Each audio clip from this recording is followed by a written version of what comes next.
Real homies wanna know. Real homies wanna know. Real homies wanna know. Real homies wanna know. Real homies wanna know.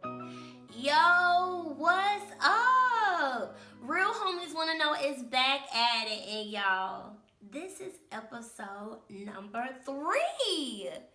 Now today we're gonna talk about Older Americans Month. Then we're going to go into the topic of intergenerational relationships, what they are. We're going to get some examples, and we're going to learn about why they are important in our community. So let's go ahead and dive into this crunkness.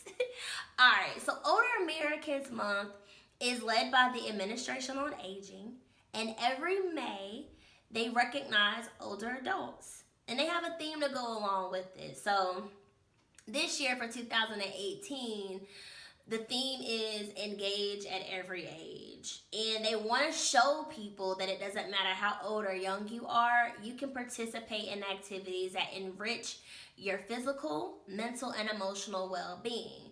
So a good example of this is the basketball team that I saw, where it was nothing but women who were 60 and older, and they could really hoop. Or the woman that I saw a few months ago on a video, who I think she was in like her late 70s or 80s, she went skydiving for the first time and had a blast.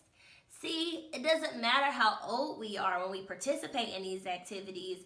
As long as we're enjoying them and it makes us feel good and free, we can do it. Along with this, the Administration on Aging also wanted to highlight how older adults make a difference in our communities.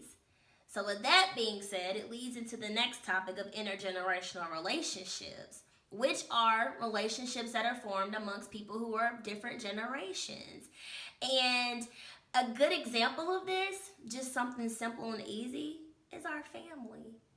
We've got our grandparents, our parents, our siblings, our aunts, and our uncles and cousins. And a lot of times in most families, you're going to see some different generations where we're able to share our experiences with these people, our disappointments, our goals, our successes, and just all in all what we enjoy doing. Now, another example of this is just based off of some studies that I've seen where they have people who are 60 and older going to the school system to mentor students. And there was one study that I've read about that was basically the students were struggling in reading and math, and their grades suffered from that. And the people who were 60 and older went into the school, developed these relationships, had this one-on-one connection with the students, and by the end of the semester, there was a big improvement in their grades. And they credit a lot of that to both parties feeling valued, both people being able to learn from one another, and just all in all, just having a connection with someone.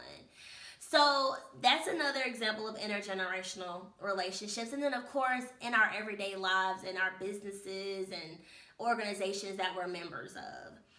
All right, now why did I want to talk about this? Well, y'all, intergenerational relationships is another interest of mine. I mean, all throughout grad school, my projects and papers were all focused on intergenerational relationships because they're needed in our community. And a lot of times, you know, we have these misconceptions of each other, that if we had a relationship with that person and communicated with that person, what we thought about them, we'll see was inaccurate. And that can help us dispel myths as well as eliminate stereotypes, that communication and learning from one another. So I'm going to give you an example. All right, so you got Tisha, she a millennial, and then you got Hazel, she a baby boomer. Now Hazel looks at Tisha and she thinks that she's just so quick to make decisions, she hard-headed, and she's impatient. But Tisha, she over here looking at Hazel like, you don't like trying nothing new, you hate technology, and you grumpy. Now, y'all, these are negative thoughts that both people have towards one another. But imagine if they were to come together, sit down, and talk with one another and realize Hazel likes technology because she realizes it's not going anywhere. She just needs someone to teach her how to use her new iPhone. And Tisha over here, she has recognized that she lacks patience. She just needs someone to give her some techniques on how to get patient in making decisions and all that stuff. All right. Now, they would not have learned any of this about one another if they would have just continued moving forward in life with these misconceptions. And that's the problem that we see in our community. People have these ideas of who someone is and never really take the time to get to know that person and get an understanding of who that person is, why they are the way they are, and all of that.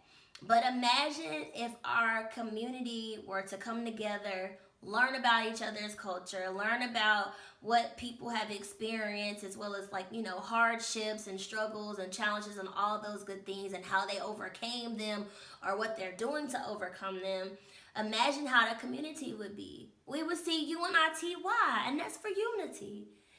You see what I did there? Alright, so that's why I wanted to bring up intergenerational relationships. They have a lot of mutual benefits for whomever is involved, and if you're about change, you could definitely see a change in your community. So I encourage you to develop a relationship with someone older than you or younger than you and spread it out. Have some group gatherings and just talk and learn. It's so dope. So guys, that is Older Americans Month and intergenerational relationships in a nutshell. And I hope that this sparked an idea or triggered some feelings where you're like, all right, yo, let me call Miss Gladys down the street, see what she doing. You know what I'm saying? That's all I'm trying to do. And yeah, so I hope you guys learned from this, and please like and comment and subscribe to my channel. I do have some things that are going to be coming out this summer where I'm going to be out there in the streets. And so you guys are going to have that. And then I'll also have another video coming to you all later this month. But in the meantime, in between time, I really do mean it when I say, y'all be blessed. Wait, let me try this eye. I'm trying to get my winking down. It's kind of like a... Anyway, I'll work on that for the next video. All right? Y'all take care and have a great weekend. Mwah.